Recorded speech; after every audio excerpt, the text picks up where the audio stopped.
promoting our podcast. I remember you saying something about that. Yeah, that's pretty Mhm. cool. Yeah, went on there Sunday. Me and the mayor of Saskatoon with Charlie Clark. He's Uh, election right now, but he's pretty good. Eh? He's a pretty good guy. cool. Yeah, he's turned out really well. Hmm. I'll have to when we get off this call, maybe I'll try finding that podcast or however they recorded it. Yeah, yeah, yeah. It's Indigenous radio with Hmm. Curtis Standing and Corey Standing as their hosts. Eh? Hmm. Right on. Right on.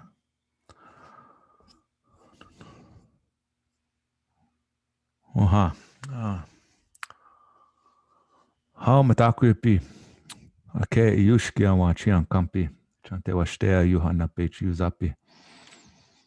Elijah Hopkins de mie. Wanaush kamping ta yehuntu. Hello, everybody. Again, welcome to the Buffalo Chasers podcast series. This is week 6. I am your co-host, Elijah Hopkins, joined by Nekshi, Mr. Tommy Christian. Um, and in true Buffalo Chaser fashion, we want to start off in a good way with a prayer. So I'll ask Nekshi if you would share with us in a good way. How Tushka? Wopilai Chikia Naha. Daya Chano. Ushia ke mitake pi omakia na hawa chekia ambe tukile na hakiksiapo nitake pi onyaza na chante yoksi jo unchi makao mani owi chakiapo giksiapo na hanidake pi agichita oyate ki zuya ekta. And that's how I'll kind of share with you my prayer. But before we go into that, we need to understand the importance of this virtual experience, if you will. We got so used to that quick gratifying way of communication and discussion, and so now we're trying to understand the importance of taking a little patience and working on that virtue, and sometimes that we don't get immediate justification or gratification or just a simple answer sometimes to our questions like we've been used to do when we do one-on-one. But in this way, this virtual experience affords us an opportunity to record it and also archive it. So you'll kind of see that it's something that we're establishing here, a library, if you will, for lack of a better word, in respects to some of our cultural value systems. And we're choosing not to pan-Indianism anybody, but understanding the importance of the uniqueness that is represented by this diversity that exists amongst us. And so today we're going to speak a little bit about the coming together of the majority of our people throughout Indian country on this North American continent we refer to as Turtle Island. And it's that celebration of life, but we're going to talk about that throughout this next hour. And again, we'll try to do the best we can, but again, we understand the importance of humbling ourselves to this higher power, that Wakantmaka, the spiritual energy that guides us and looks after us and gives us direction when we ask and all that good stuff. But we're learning how to do that. We're not teaching anybody how to be Indians per se, but we're helping them understand the importance of critical thought, the understand the importance of the mind that the Creator has gifted us with, and some of the purpose and the dedication that was established for us even before we came to this Mother Earth. We need to kind of get our mindset along those lines and help us all understand that it's not um, um, doctrine of you have to do this, you have to do that. We do what we choose, and with that freedom of spiritual choice, we can go in any direction we like to. But that's why we rely so much on our winukshalanaha, wichachalapi, the older ladies and the older men that carry that wisdom for us to do these things. And this is what we're trying to share with you now. So Amitake Ushimalo Makiana Wachekia Ambetikile Hechetuala Ushimalo Atukashila Wakatanka Na Tateria Topa Unchi Makana Makaina Naku Mitake Puanagi Makpea Ktayage Ho chukakta hiopo. Mushiake midakiapi na ha gixiapo na hawayazapi uchimakauman. Gixiapo midakiapi uchimakauman na ha chanteyoxicha. Owichakiapo ushiwichalo. Atukashila wakhatanka. Ogia chamitakiapi na ha oyate oyasi chaku luta aga umani owichakiapo ushiwichalapo. Kiksiapo mitaki pinaha gichita oyateki zuya ekta naha wichasha bile na wiapile chanku wash upi o wichakiapo. Atu kashila wakantanka giksiapo mitaki pin wapia wichasha pe na wapia wiapi na su washake upi nagi tawa washte upi o wichakiapo ushi wichalapo. My grandfathers, we come to you on this beautiful day that we've been gifted you with, that we've gifted ourselves with in a good way in understanding the purpose and dedication in our life.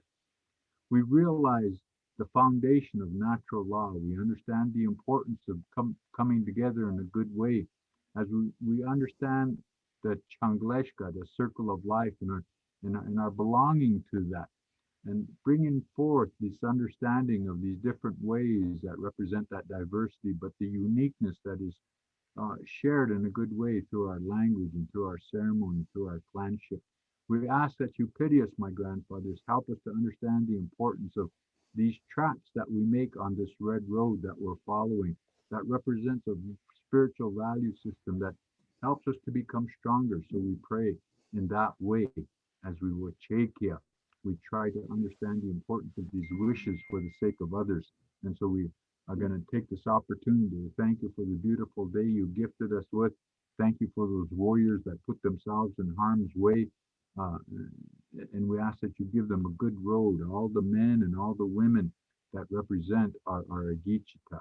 We're grateful and thankful for all that you do for us. So we pray and we take this opportunity to understand the importance of the manner in which you help us recognize these establishments like the Fort Peck Community College and the Buffalo Chasers Society to bring forward these good things of value that help us understand the importance of our indigenous way of living and this natural law guidance and direction that you provide for us. So, with that, as common man, we do this so that our relatives may continue to live.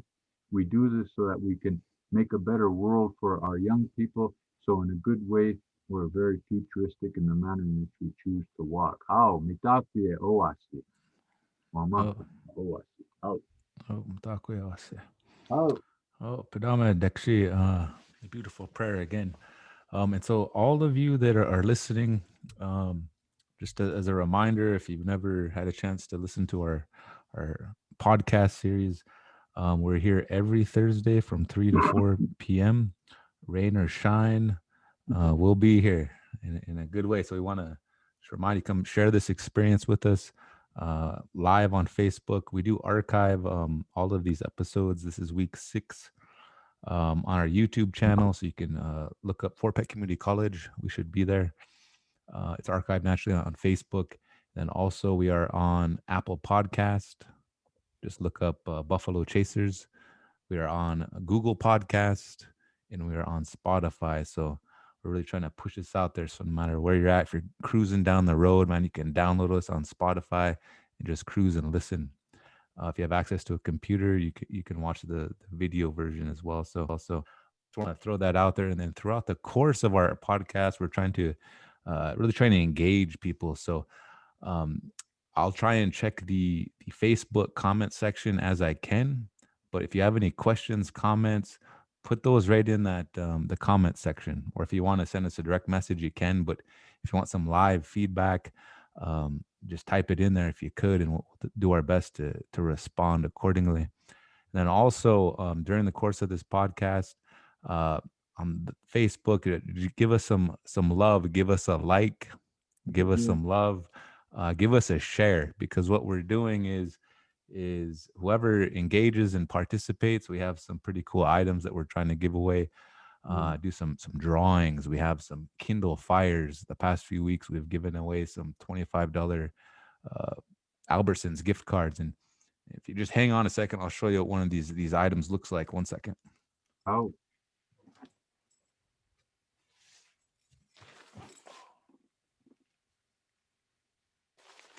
Okay, so got this embroidery right here. Community college. So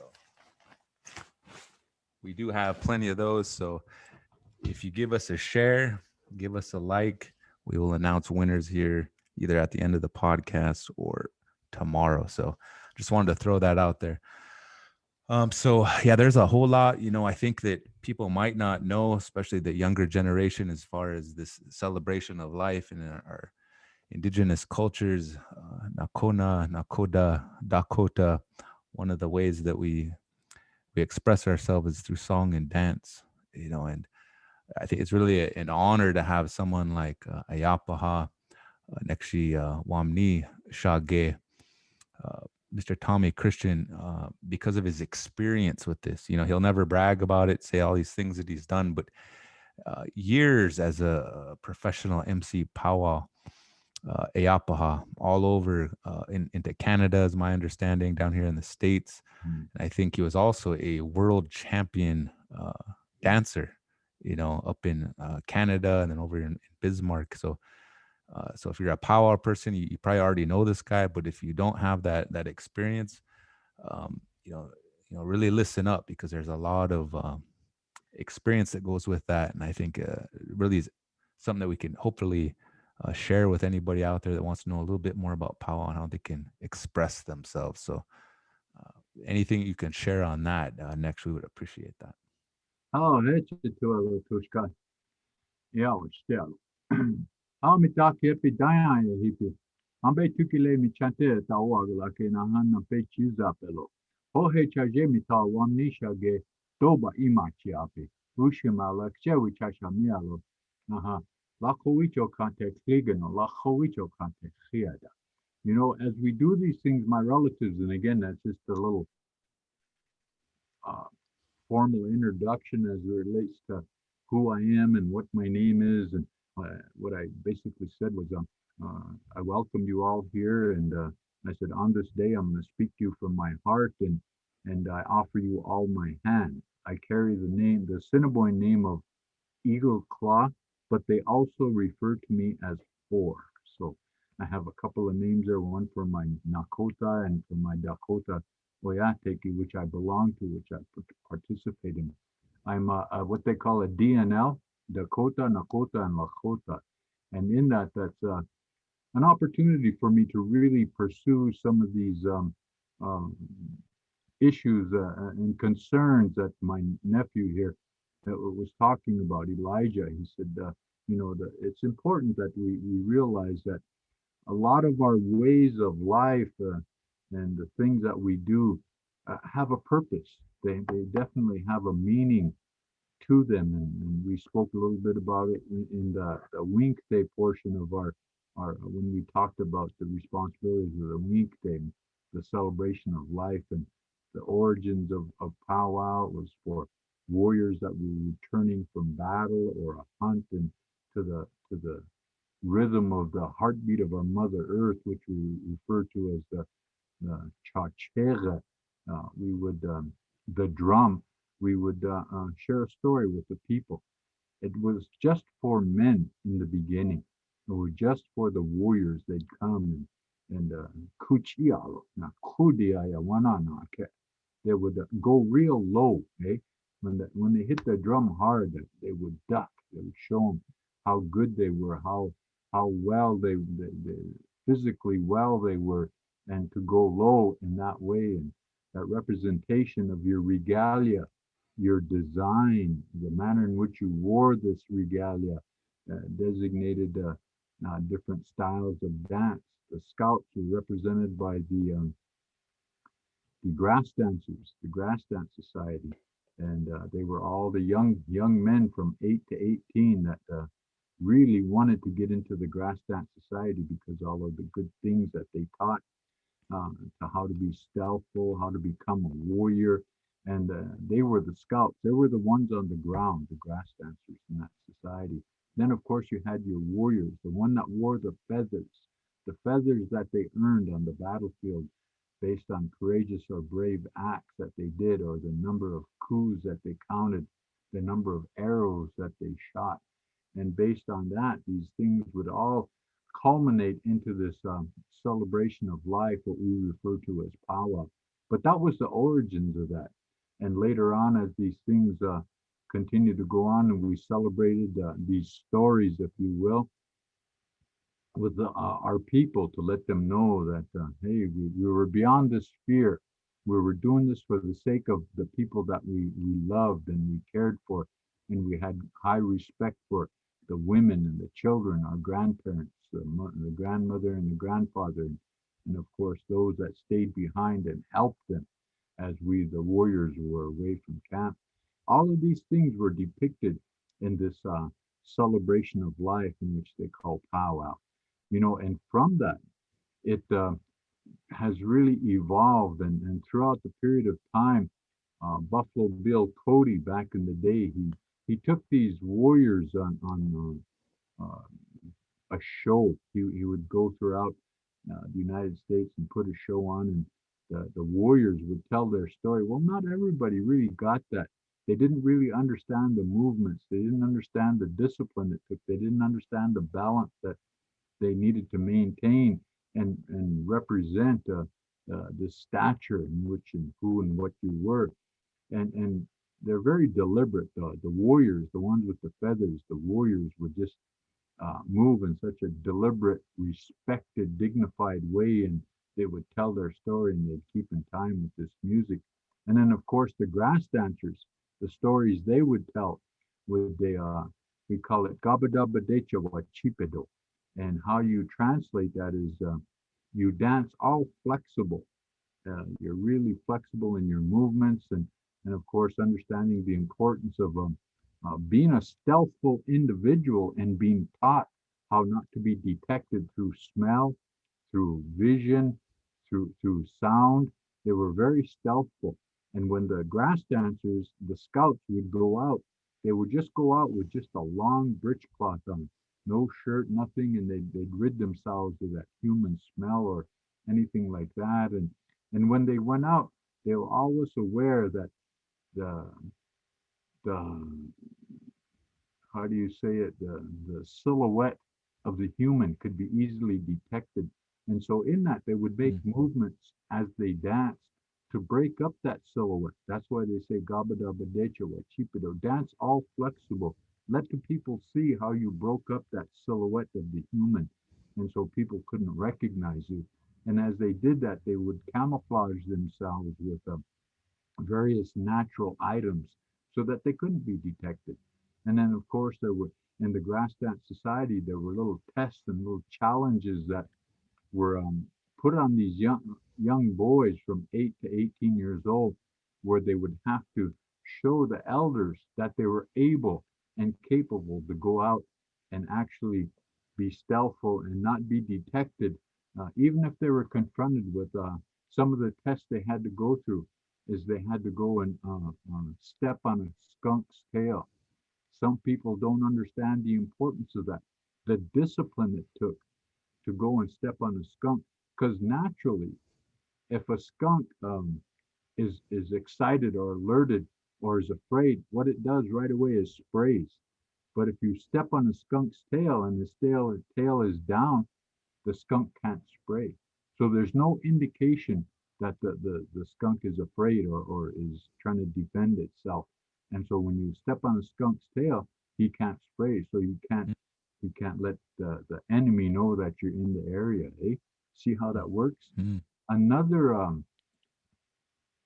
test that they would go through, the Grass Dance Society, is they would go and touch a badger on the nose.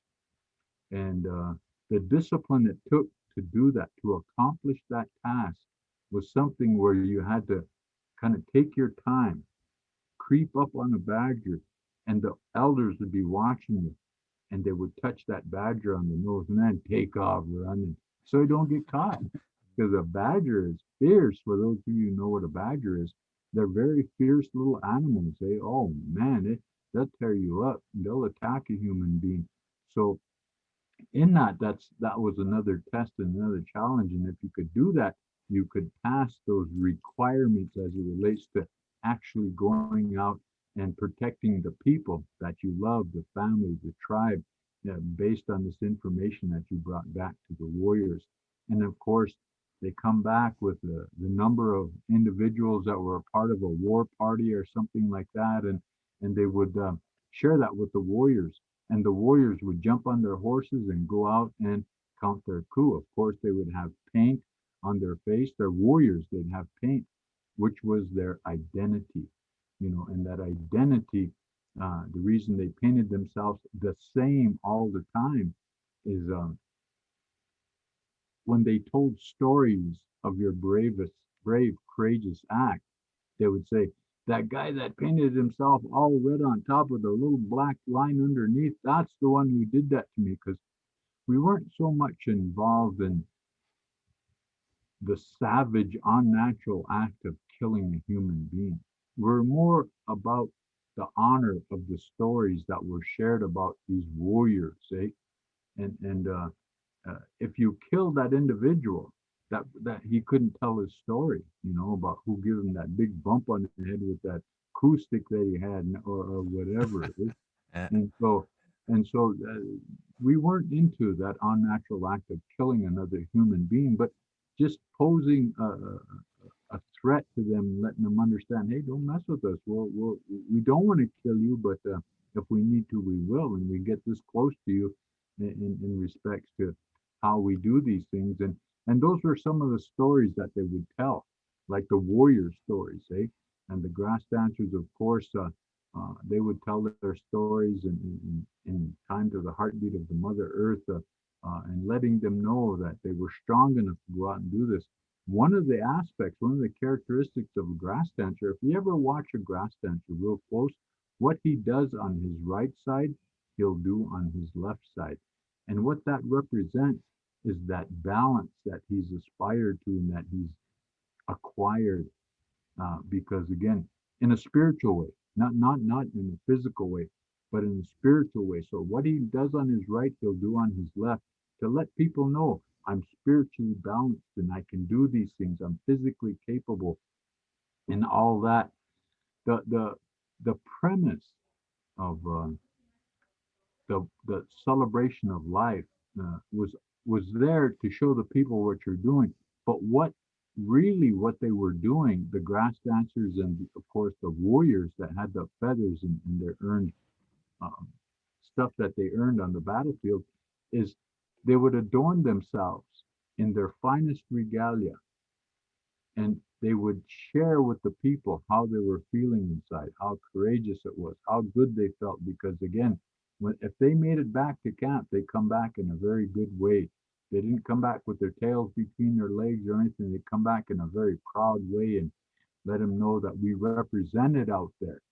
And so the reason they would do that, put on their finest regalia and adorn themselves in these animal pelts, and that was out of respect for all of God's creation, for Wachatanka and all the spiritual energy that was observing them.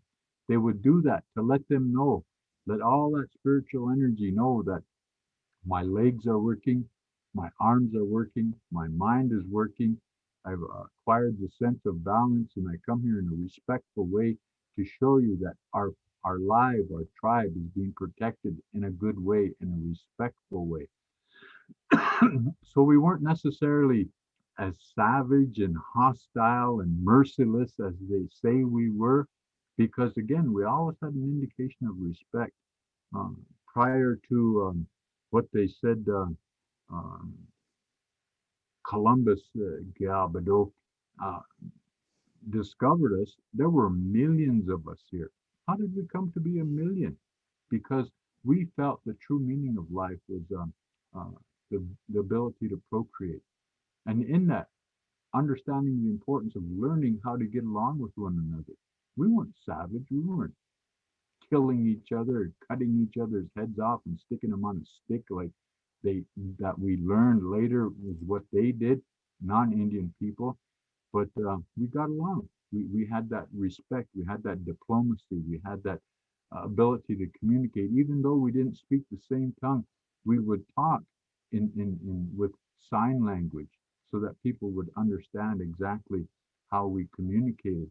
And in that, it was always done in a respectful way, with, of course, our leadership that was very responsible to this way of life based on natural law. And of course, when we'd have these celebrations of life, that's what we'd bring forward.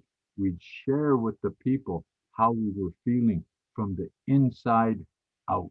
Mm. Okay, because we were given that opportunity to represent not only ourselves but our family, our tribe, and basically that whole way of life that's spiritual in a sense for all of those that existed and that believed they were indigenous to the North American continent, which we refer to as Turtle Island. And so in that, they would come forward with that dignity and that honor to maintain the integrity of who and what we were. Well, I was talking a little bit about Buffalo Bill Cody. And the reason I mentioned that is because we were so deliberate and so respectful in the manner in which we shared. And these were shows that Buffalo Bill Cody was from. He said, hey, we need something else. We need to add to this, put some movement in there or something. He said, why don't you guys put some more color on you and put some more another bustle on and spin around and stuff and sing the songs a little bit faster to kind of excite the crowd. And so that's what they say, the fancy dancer. That's where that evolved. Eh? Mm. That's what they say. Now that's one of the stories about the fancy dance. Another story about the fancy dance was it come from Oklahoma. And if you understand your history, if you understand the origins of Indian people, you realize, are you still there, Toshka? Mm. Oh. Let me see, where did I go? I hit something here and I went off. Oh, there you are. Okay, but they down south in Oklahoma, and if you understand your history, you realize the majority of Indian people, indigenous people on the North American continent evolved from like right around North Carolina. We were on that far east, eh? Mm. And then we come this way, following the buffalo or our source of food. And so in the interim, in the meantime, from North Carolina to Dakotas or wherever, we'd leave people various places, eh?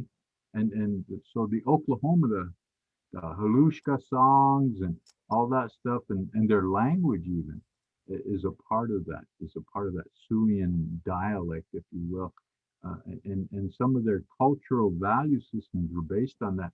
But anyway, getting back to Buffalo Bill Cody and the fancy dance, we understand that the fancy dance, what they say down in Oklahoma, evolved from there, which was representative of that spirit of the horse.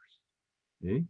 And so you'll notice the difference for those that come from the South. They carry themselves a little bit differently, and their style of dance is different. And then the ones that come from up here, they say it evolved from Buffalo Bill Cody's show. But we respect that diversity that's represented there, as it relates to fancy dance. But fancy dance was something that evolved later as we continue to enjoy the celebration of life, this gathering that we called the powwow. And in that process, it was always done for the sake of the warriors. Eh? That's one of the things. And then eventually, as time went on, the women were always there. They're always watching, the warriors do these things, and they realized how healing it was.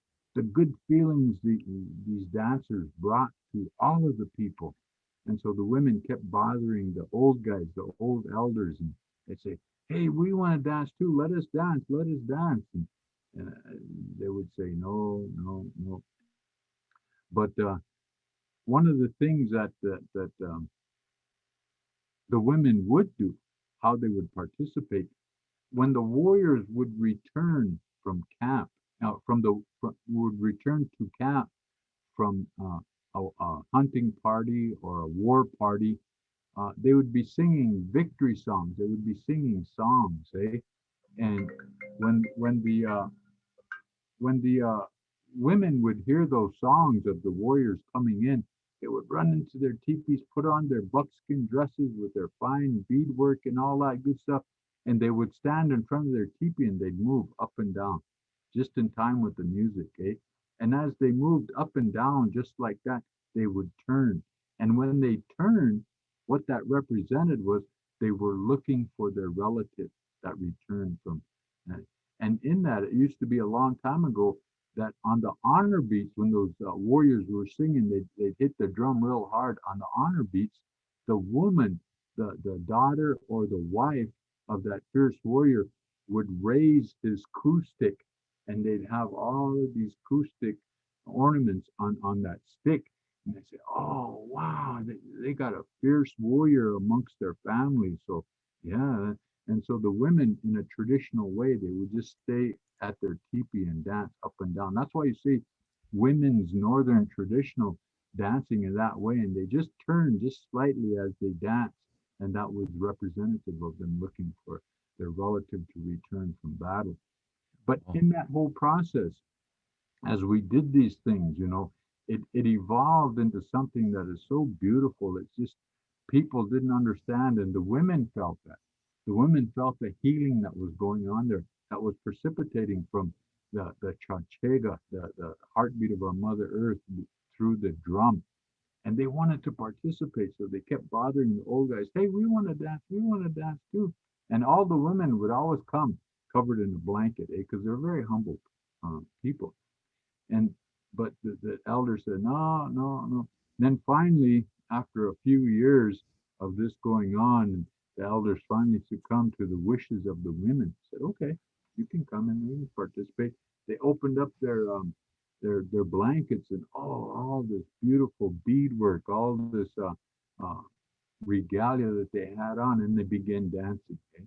Oh, to the heartbeat of the earth, and just really free spirited, and just really a very comforting attitude that was there. And they'd always sing those good toe tappers, and back in them days, they were all just straight songs, eh? No word songs. mm, Word songs was for ceremony and prayer and all that.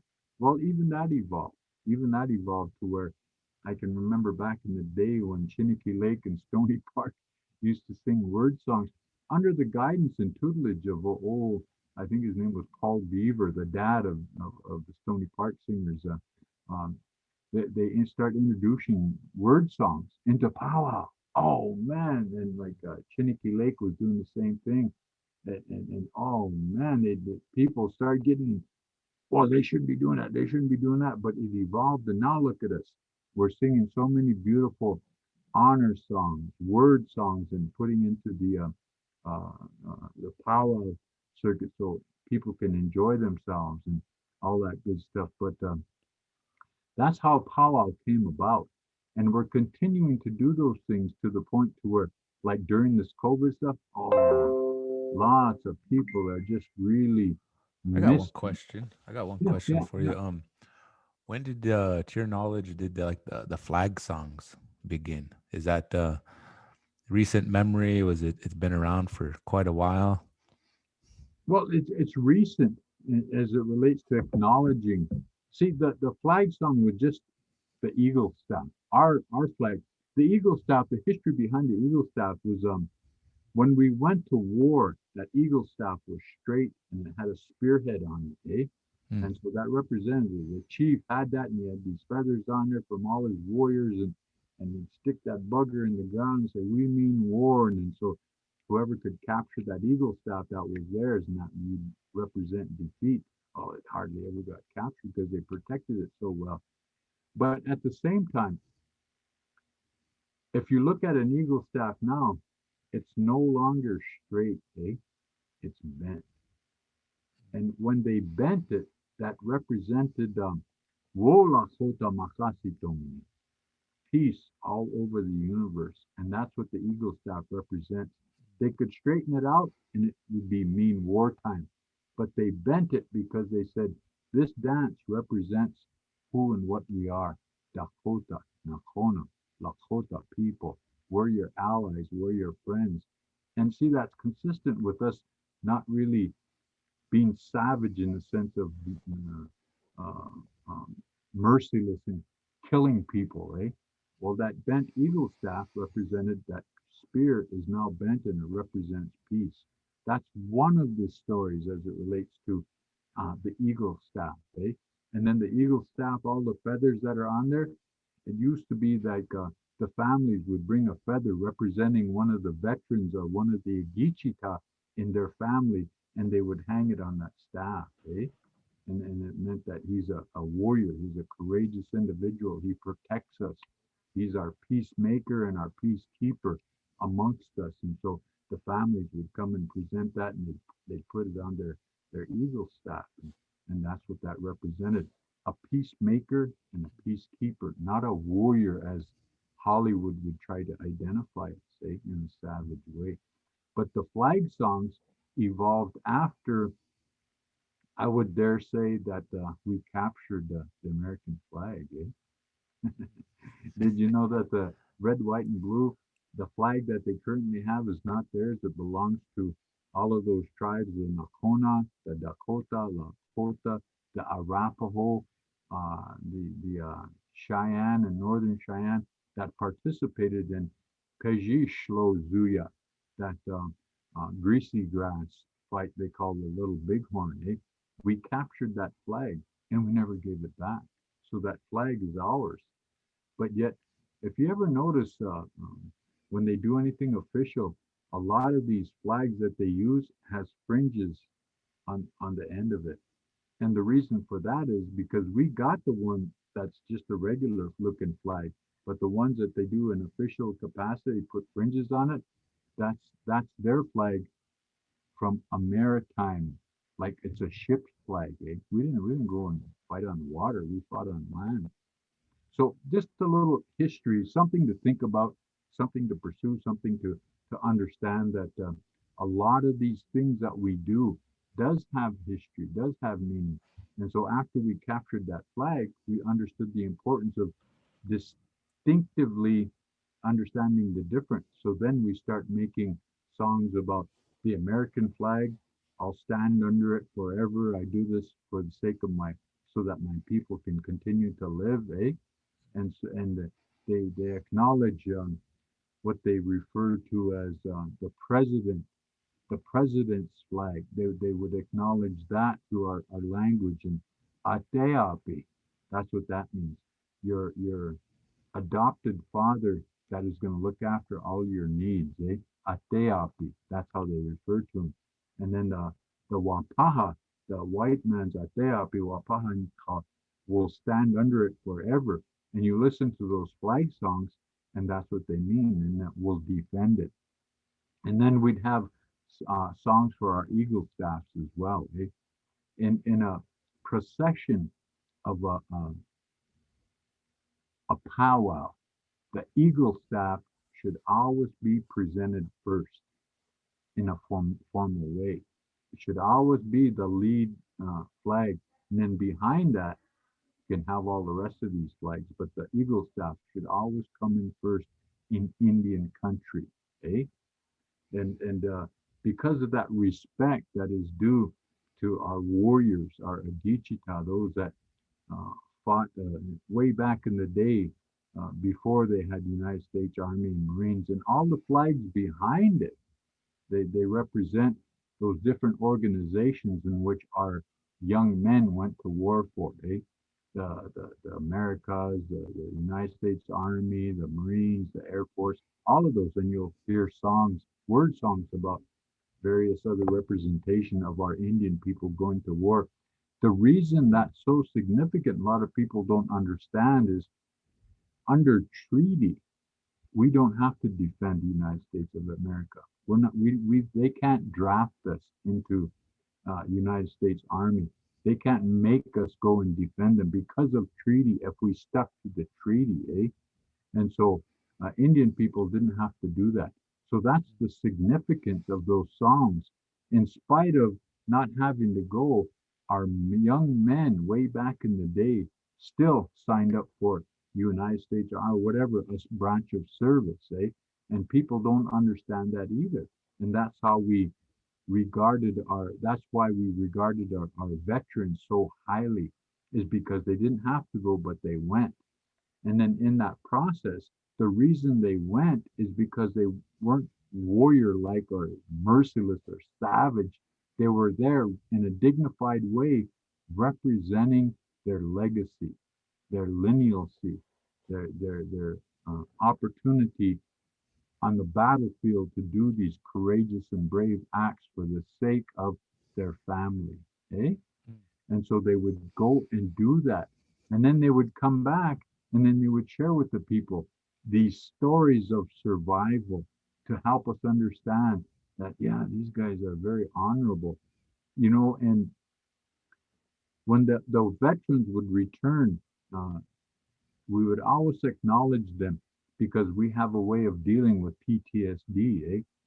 And we'd always acknowledge that unnatural act of war, of taking another life by dancing in the counterclockwise direction in honor of the veterans that had to do that unnatural act by taking another life.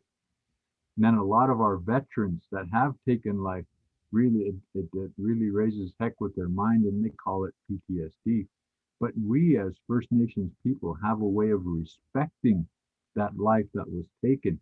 And so they would come back and they would paint their lips black and put black paint on them, charcoal from the Nipi fire, the Niraga fire, and it would help them overcome these things. And then the veterans that took a life became to realize the life that they took, the spirit of that life that they took became their helper in a spiritual way.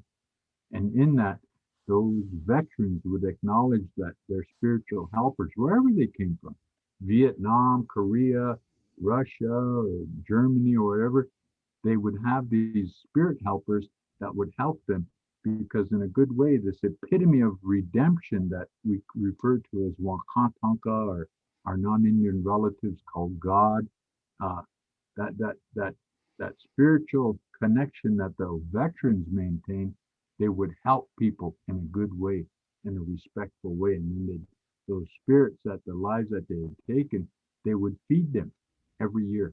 They would make sure they're looked after, and when they smudged and went to ceremony, there were songs that were sung in respect to those spirits that existed out there because over there there's no white man's heaven or Indian heaven. It's all we're all in it together. It's that spiritual energy that we will return to. And that's consistent with a spiritual attitude of how we live. And that's basically how we maintain that the integrity of our spiritual way of life through this uh, um, act in which we call the celebration of life, which is referred to as Pawa. Does that make sense, Toshka? Oh, yeah, that's It's very helpful. consistent, eh? Yeah. Mhm. And then so all of these things is the result of our ability to adapt and to adjust to a more contemporary time, eh? Like even through this virtual experience we're going through now, there's no powwows. But prior to that, a lot of people that didn't understand powwow said, "Oh, these Indians are just doing that for to chase the dollar." That's not even close to why we were doing what we were doing. We're doing it for a healthy way of life. And there's a doctor, Michael Yellowbird, out of Fort Berthold, that did some research and study based on the effects it had on our DNA, the effects it had on our metabolism, the effects it had on our psyche. We needed those things as culturally oriented individuals to help us to continue to live a good, healthy life. It affects us in that way. And Dr. Yellowbird did the studies to prove that. So when we do ceremony, when we hit the drum, it affects us in a good way. When we're participating and sharing these stories of honor and dignity to maintain the integrity of our societies or tribes, then it affects us in a positive way. The reason I mention that because a lot of those things were taken away from us, and they were looked at like, oh, they're just in it for money, or we have other reasons or motivations to pursue our culture, our value system, but yet not really looking at it deep enough to understand how it develops one's character to understand the importance of these things. Earlier, you mentioned I was a world champion back in 1996. I was a world champion Northern traditional dancer. Eh? I carry that title, but I don't brag about it. But I did follow through. When I won that, I came back. My family fed here, right here in Poplar, all of the reservation, as many as wanted to come in honor of that achievement. Eh? And they didn't understand the importance of that. And although they wrote a little bit about it in the newspaper, they didn't realize when I was out there, uh, powering, representing not only myself and not only my family, but my whole tribe, the Assiniboine and Sioux people, I always did it in a respectful way. And I never approached powwow as a party or anything like that. I always did it because of my teachings. Um, to always come to it in a respectful way, maintaining my regalia, looking after my feathers, creating stuff. And I just might add too that when I was dancing, the majority of the stuff that I wore was representation not only of myself, but my family, but others' families that supported me in my effort to continue to help and support and share with people how I was feeling from the inside out, and then making them feel good too, as I kept in time with the heartbeat of our Mother Earth. And then you become proficient at it. And at the same time, understanding the importance of the physicalness of that whole concept of powwow, how you got to keep yourself healthy. Eh? I had to eat right. I ran 6 miles every day, 3 miles in the morning, 3 miles in the evening, just to stay in shape so that I could continue representing in a respectful way, not taking for granted uh, who and what I was, but understanding I was representing others. And so, in a respectful way, you find that. And then once you achieve that honor, eh? You don't go and exploit it for the sake of making more money, but you just carry it in a good way. What that represents is character development. And I can't say I'm the strongest person, but I was taught by many teachers how to be strong enough to carry that representation. Eh? And we a lot of Eapa has talked good about me, and it's kind of put my head down and just wait. And that's what they're supposed to do. They're supposed to talk good about you and all the good accomplishments you did and all that. And it never was politicized in the manner in which, oh, that's him, he's going to win, da da da, for Mm. money. It was never for money. It was always for the honor and the dignity of that representation of not only yourself, but your family and your tribe. Eh? Mm. And in most cases, indigenous people all over the world overcoming this aspect of colonialization. Eh? So we hung on to our culture through these various acts. And Dr. Michael Yellowbird, he addresses those issues. He addresses that need for to be uh, coming together in that way in a community manner and all that good stuff. But that's what powwow does for us. A lot of people, a lot of non-Indians come to our powwow and they feel the same feeling because it's a spiritual sense that we feel, eh? And all you hear is about, oh, these guys are out partying, they're getting drunk and they're smoking drugs. And but where can you go almost every weekend and have an old person pray for you twice, 3 times a day? Eh?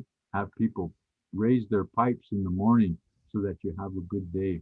Have people pray for your strength of mind, body, and spirit as they present themselves to all of you. Have them pray for the singers, the dancers, the audience, the sick. That's how we are. That's what we do. And trying to share that in a respectful way by acknowledging these old people when they participated, they became a part of the powwow circuit, eh? I remember, maybe it was the early 80s, or maybe middle 80s. They tried, the young people, the young, strong warriors and the young women tried to take over powwow and kick out the kids and kick out the old people because it was taking too much time and they wanted to dance, eh? They were trying, and the elders had to step in and say, hey, don't do that. Don't do that. That's disrespectful. And so what evolved as a result of that? understanding about how we come together. It became a family-oriented uh, celebration. Then we included tiny tots, all the junior categories, all the teen categories, and they also included in a respectful way the golden age categories. Eh? Mm. And so then they all, but we had to evolve into that and understanding the importance of not being stingy with that celebration of life, eh? And really recovering from it. And then now look what it has come to. Um, People say we do this for the money. Well, I've never seen when the COVID hit, all the power committees, no, and it could make you money. It'll make you millions of dollars, but they decided they're not chasing the dollar. We're not going to have a power till it's safe for everybody. You see? So they don't go around saying, oh, they're just doing it for money. There's that. No, we're doing it because of the act itself, the healthy place it takes us. It's drug and alcohol free. And you have period a number of people that show up drunk or whatever, or high or whatever. But that's in anything. But the majority of the people usually go there and just in a healthy way dance for the health of it, eh? And you have ceremonial things going on within that circle of life. You have respect that's being shared in such a good way.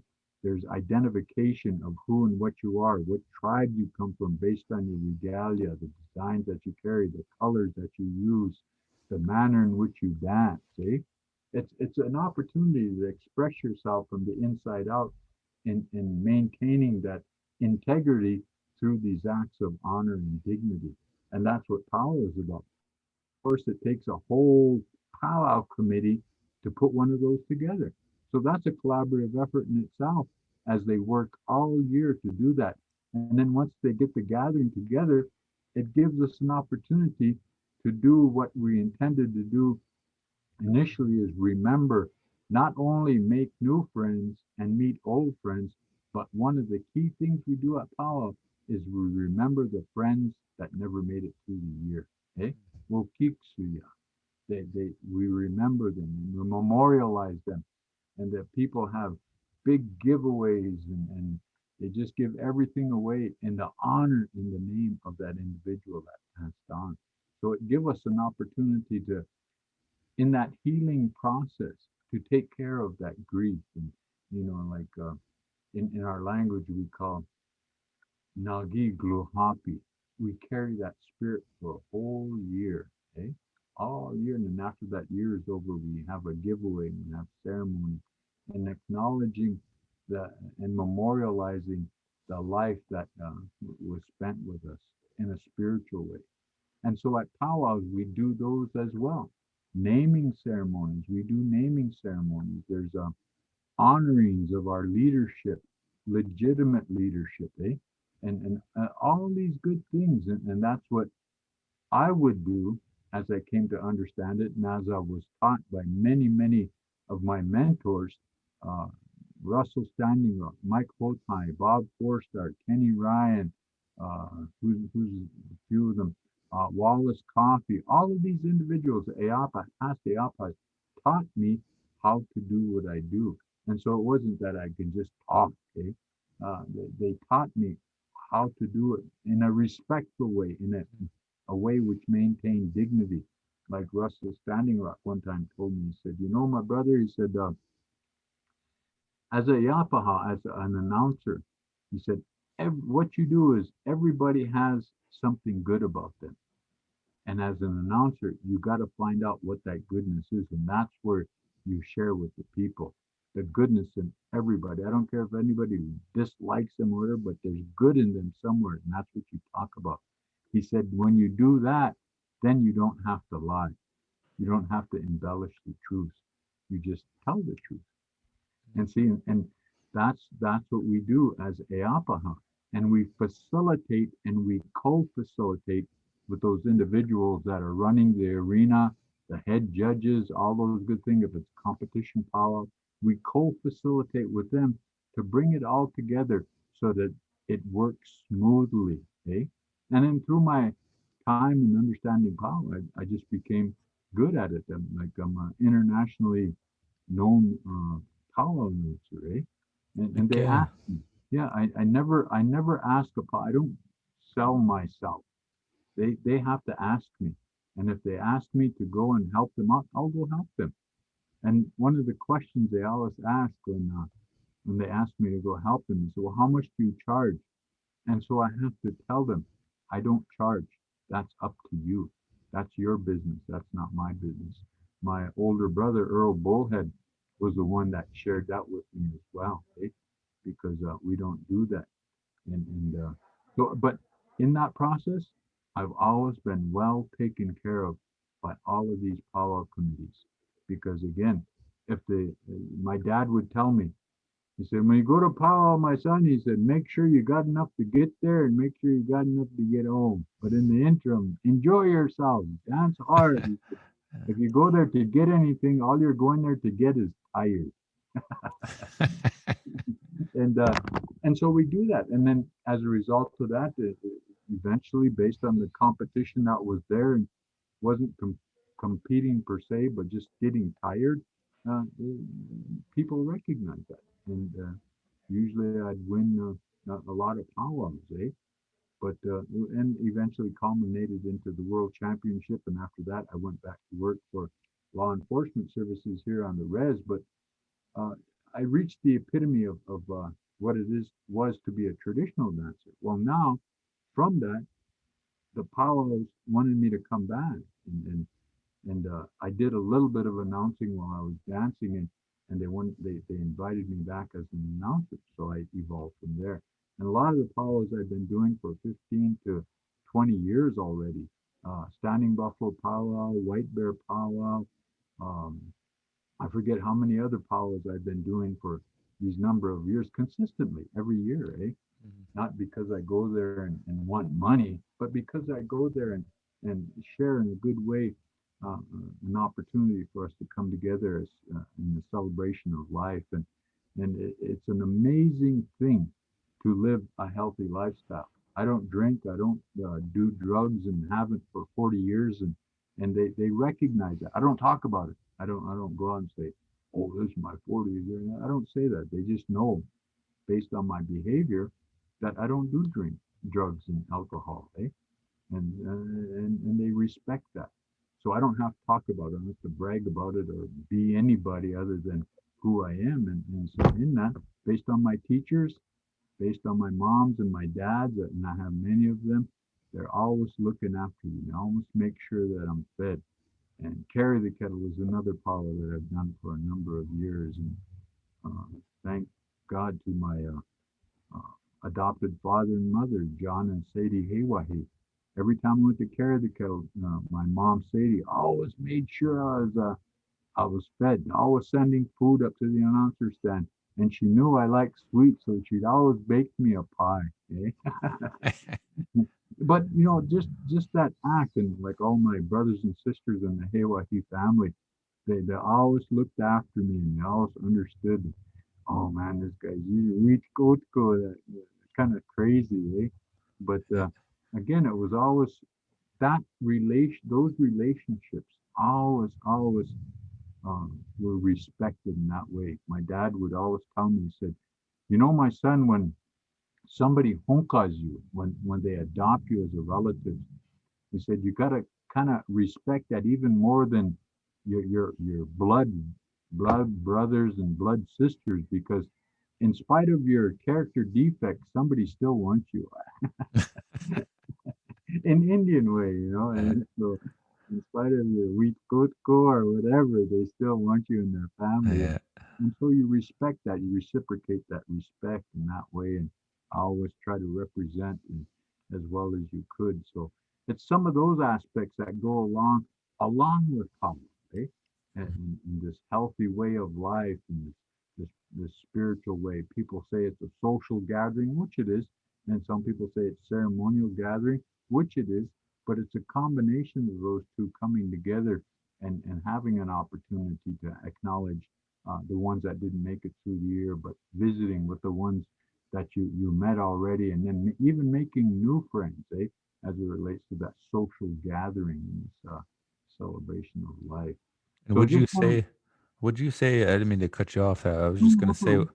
um, if an individual has anything to be thankful for, that's the place to go to, and you can sponsor uh, a dance, tiny tots, Yeah.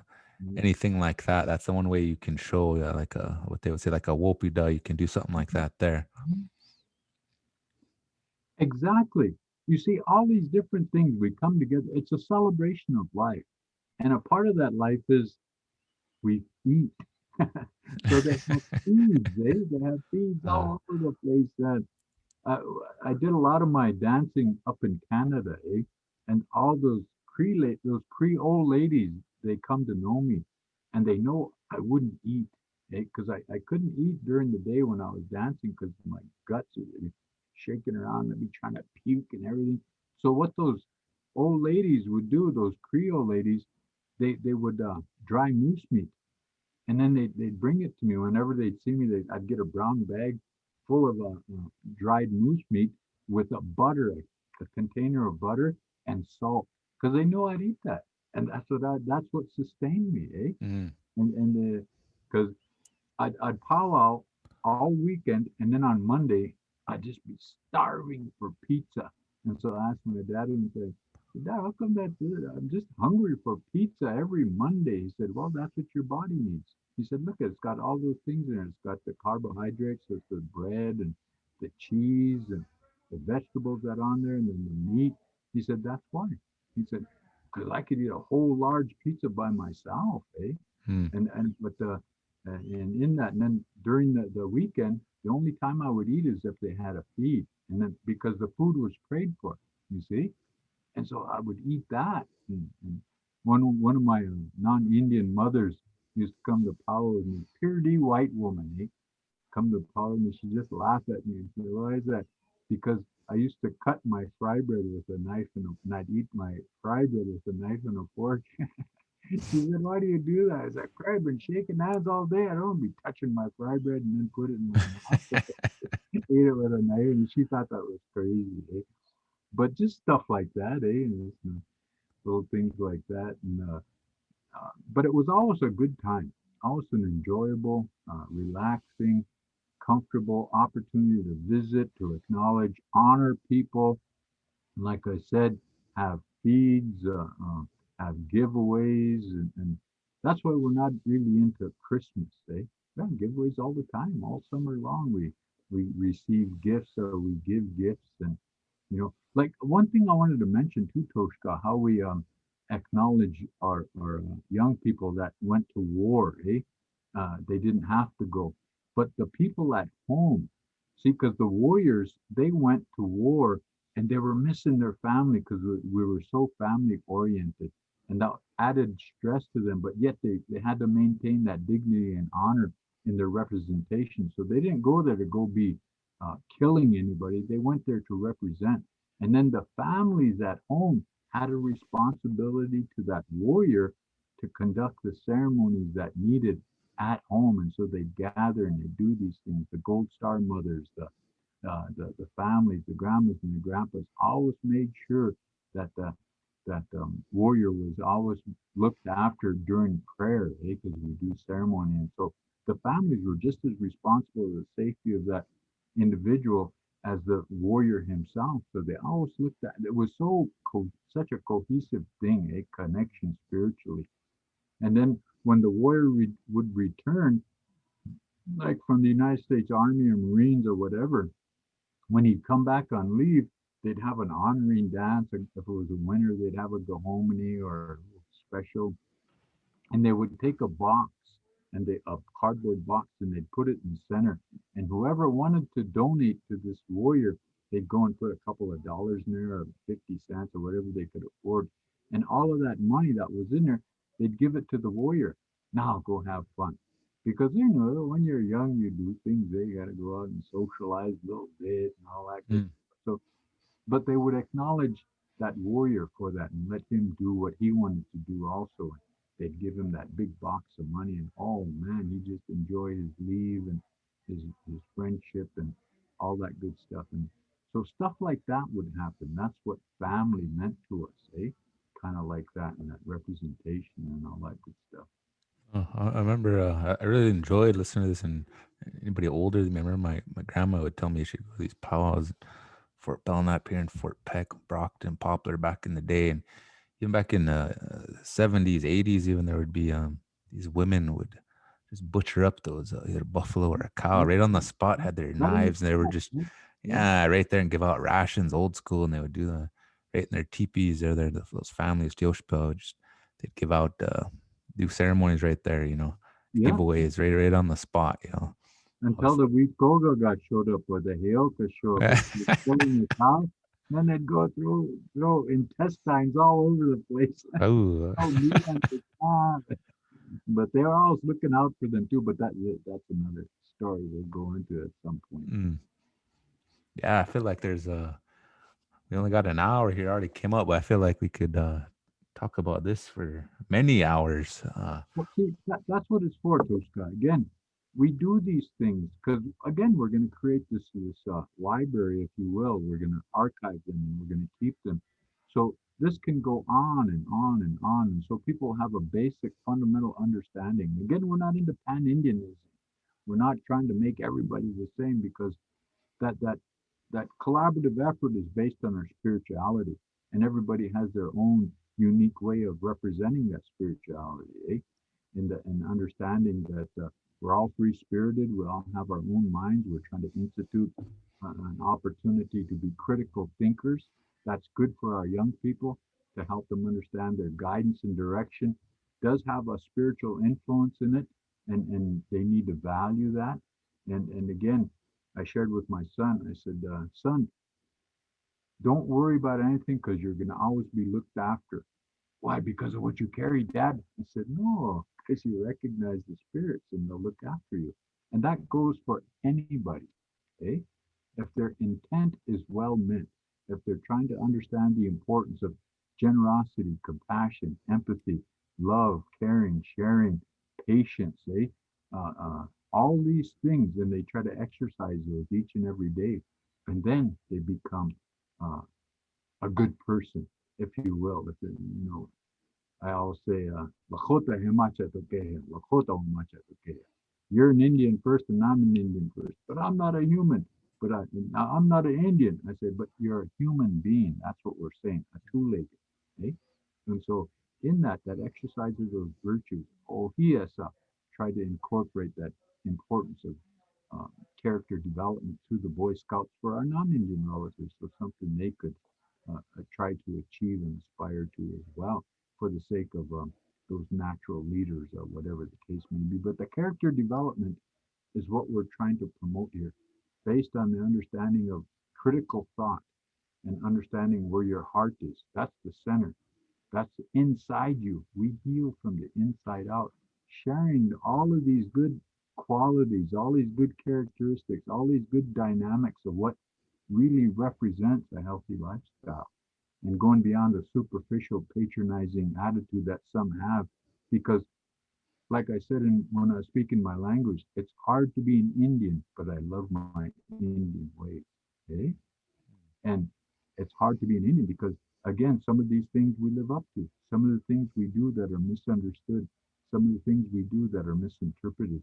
And then they have ways of attacking you because they're afraid of it, nothing else. They fear that responsibility of not looking this way and blaming people, but looking inwardly and accepting that responsibility of being a human being. Can I get a hallelujah or something, Tushka? Oh, that's you too. Ah, Uh, whoop. okay. Uh, well, huh. Yeah. Okay. Well, I think we made it through another episode. I appreciate everything you shared with us. Next, Oh, um, again, anybody out there that has any questions, comments, share it in our news feed. We will definitely try and, if not today, but maybe next week in these coming weeks, we will try and address all of those questions. Um, give us a like, give us a share, show some Buffalo Chaser love, and you could be a oh, part of the society and be on this journey with us. So I thank you guys for for listening. I thank Dexter for sharing, and we'll Mishka, wrap it up. Oh, Mishka, what we need to do is, since we're archiving this, mhm. and people, we need to develop an avenue for them to uh, access us in after they've seen these things, if they're archived, if they have a question, if it brings it, we need to kind of let them know how they can contact us with those concerns that they may have or whatever. Because one of the reasons I say that is because another thing we're trying to do is dispel all that superstition that's out there as it relates to a spiritual way of understanding our purpose and our dedication. We're trying to get rid of that superstitious voodoo chasing stuff that they infer that we are, and that has nothing to do with who and what we are as a people. But I think we need to develop an avenue to kind of open it up so that if they did see these in archive or on YouTube or whatever, um, they need to have access to us and maybe, but you figure that out. I can't figure that. Oh, But oh, you see what I'm saying? yeah, yeah, yeah, Yeah, yeah, a way definitely. to have access to us, and when they do have a question. I'll hit you too. Definitely, I will try to follow up on that. In the interim, I think emailing myself or next to Tommy here, ehopkins at fpcc.edu, um, tchristian at fpcc.edu. Mm, We are working remotely for the time being. Sporadically, I'm in the office checking my phone. My office number is 406-768-6371. If I don't answer, feel free to leave a voice message. You can send me a message via Facebook Messenger, and I will be able to read your comments that way. But yeah, we'll definitely try and enhance the way that we're able to engage with the public and receive that information, because one of the main things I want to get across is to be approachable too. yeah, Not just, okay, you know how to access us, but sometimes these labels, I know sometimes students at the college, just because of my position at the college, it might seem like I'm not approachable. yeah. And I don't want that, so I try and keep things, just call me by my first name. Here's how you can contact me. And I want to have that open line of communication, whatever it is, even if you just want to visit. It's like, oh, it doesn't have to be Chewy anything super serious. Chashahenielo. Ex-Chewy Chashahenielo. Yeah, common man, how hit you Yeah. too. Hit you too. But seriously, I just want to make sure that the public and the students, that they can feel free to contact us. And that's one of the barriers we want to push that over and be able to be as open as possible about whatever we can. So Yeah, and then just real quickly too, before we go off the air, Toshka, I just want to, for future experience, we're going to get Chie Mikha, Earl Bullhead. He's going to get involved. For those of you mm, that may not know him, is my older brother from Fort Yates. He's from Standing Rock, but he's a maker of songs. He knows all this history. He's got all this history on our cultural way. He speaks Dakota, Lakota, and some Nakona because he was a teacher up here as well. But we're going to involve him in some of these things, even helping us understand the importance of the chachega and chacheza. He's going to make a drum for us too. And because I already spoke with him. And so he said, I'd love to do that. Boy, that'd be interesting to video that whole process and be participant. So again, it's something like that we have future aspirations of too, Toast Guy. Just wanted to make sure that they understood it's not just going to be me and you talking, but we're going to invite other people in here and probably maybe even some dancers to so that they can actually see some of these dances and stories that are being shared. And Earl is a very good resource. He has so much information. I got a couple other ceremonial people that I'm wishing to invite too, but I got to talk to them first before I can mention their names. But uh, it's a very informative way of again overcoming those superstitions but understanding the importance of that spiritual critical thinking aspect and how we're trying to promote this in a good way in a very respectful dignified honorable way to maintain the integrity of our value system. Does that sound right, Tushka? Like, yeah, that Yeah. sounds. I'm excited about it, to be honest. Like Yeah. I've never met Mr. Earl Bullhead, but I've seen some of his stuff on social media, and he's phenomenal speaker, phenomenal like carry of knowledge. Like I seen him beating a chancheja with two hands, and then doing Yeah. his own downbeat Yeah. Yeah. perfectly. I was like, oh man, I got to meet this guy someday. So I'm excited. I think a lot Yeah. to look forward to at this podcast. So, but okay. Well, again, thanks everybody for listening. We'll end it here. So, henach chado. How? Doksta kewachia kapiktudo. Petuashte yuhapo. Okay, I can't watch you against that. How? Hope you like Chicha.